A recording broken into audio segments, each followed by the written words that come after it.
Bom, pessoal, ontem o Putin ele fez um pronunciamento, tá? Eu vou deixar aqui desativado o som. Ele fez um pronunciamento, né? Que basicamente no discurso dele ele fez referência à história da Rússia, começou a falar sobre o Império Russo, falou sobre a União Soviética, promoveu críticas, né, para o mundo ocidental, falando que a intenção do Ocidente é sempre desmobilizar a Rússia. E segundo ele, desde a época da União Soviética, os países ocidentais eles ficam plantando notícias, né, incitando manifestações. E agora a Rússia, após os anos 2000 ali, após o crescimento econômico promovido pelo governo do Putin, a gente teve a gente viu eles, né, confrontar revoluções coloridas, as revoluções das cores, que é o nome atribuído a uma série de manifestações políticas de oposição que envolvem aí a derrubada de governos considerados anti-estadunidenses, né, e a sua substituição por governos pró-ocidentais ou pró-OTAN. Então essa foi a grande preocupação do Vladimir Putin nos últimos anos aí, que era de realmente evitar uma caracterização de Ocidente, né? Vamos dizer assim, modificar toda a cultura que eles possuem aí desde o Império Russo, tá?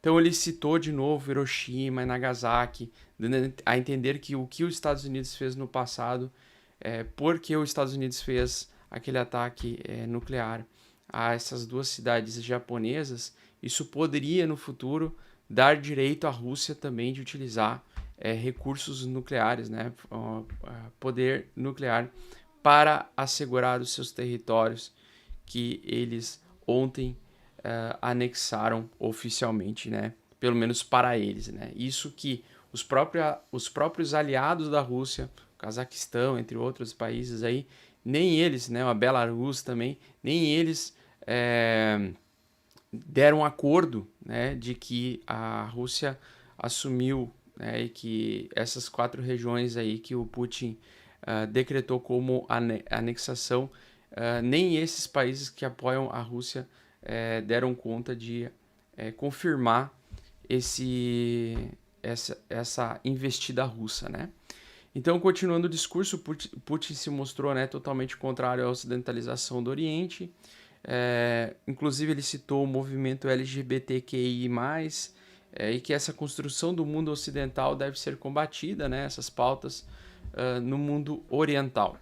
Citou o gasoduto, novamente, afirmou que o Reino Unido e os Estados Unidos fizeram de tudo para aplicar sanções para destruir a Rússia, e que até os atentados de Nord Stream 1 e Nord Stream 2 foram provocados pelos próprios Estados Unidos. Então, de um lado, a Ucrânia alega que foi a Rússia que fez esses ataques aos gasodutos Nord Stream 1 e Nord Stream 2, que afetam toda a falta de energia, né, dos países da zona do euro ali, que recebem, né, que dependem aí, como a própria Alemanha, que depende aí mais de 40% da sua capacidade energética desse gás russo, né? E no fim, né, depois desse pronunciamento aí do Vladimir Putin, o Putin então ele confirmou, e junto com outros 4 líderes aí, confirmou a anexação do território de 4 territórios que eram da Ucrânia, recentemente que eram da Ucrânia, que é o Kherson, Zaporizhia, Donetsk e Luhansk. A Crimeia já tinha sido incorporada ao território russo em 2014. Agora eles o Vladimir Putin fez um movimento bastante arriscado, que foi de incorporar esses 4 territórios sem ter totalmente eles dominados, né? Vejam que aqui em Kherson, Zaporizhia e Donetsk, a gente vê que existe uma resistência ucraniana, né? Então foi um movimento que ele fez para dar que eu acredito, né? Essa é uma opinião pessoal, tá, pessoal? Eu não sou dono da verdade, mas é uma opinião pessoal. Acredito que ele o fez dessa forma porque ele estava se desmoralizando, né, com o avanço, né, com as investidas ucranianas que tinham conseguido retomar 10% do território que os russos tinham dominado.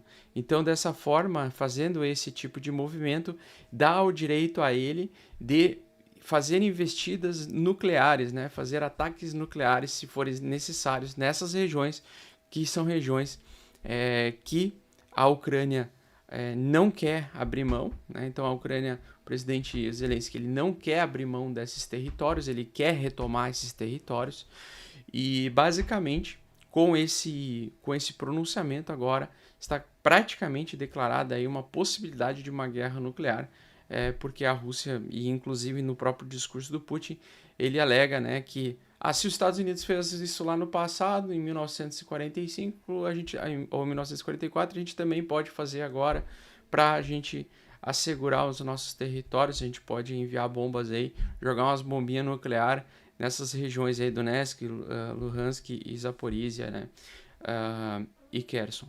Então, ele vai querer, se a Ucrânia, né, se o presidente Zelensky, ele assumisse que ele perdeu esses territórios para a Rússia, e esses territórios agora que eram da Ucrânia se tornaram russos, né, se tornaram territórios russos, supostamente a paz reinaria, né, porque a guerra cessaria aí, supostamente, né.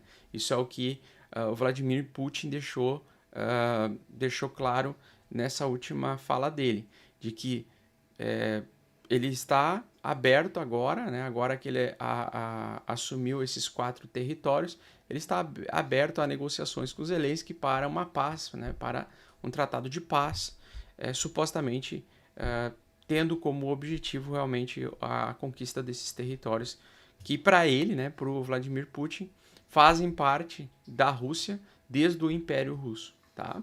Então, ele meio que, para ele, na cabeça dele, a Rússia retomou esses territórios que eram pertencentes à própria Rússia. E são territórios extremamente importantes, comercialmente falando, aí, porque eles têm ligação ali com o mar, tá? Bom, então, fofoletes, o negócio é o seguinte, por que isso tudo implica, né? Porque geopolítica e economia, elas andam de braços dados. E tudo que acontece que é afetado por um conflito, né, ou por uma aproximação de um término de conflito, isso vai mudar também a dinâmica da macroeconomia, né, de todo o giro, como funciona o nosso mundo hoje globalizado. Bom, senhores, então é o seguinte, o Putin citou que esses territórios anexados, eles sempre pertenceram à Rússia e que eram parte da Rússia desde o Império Russo.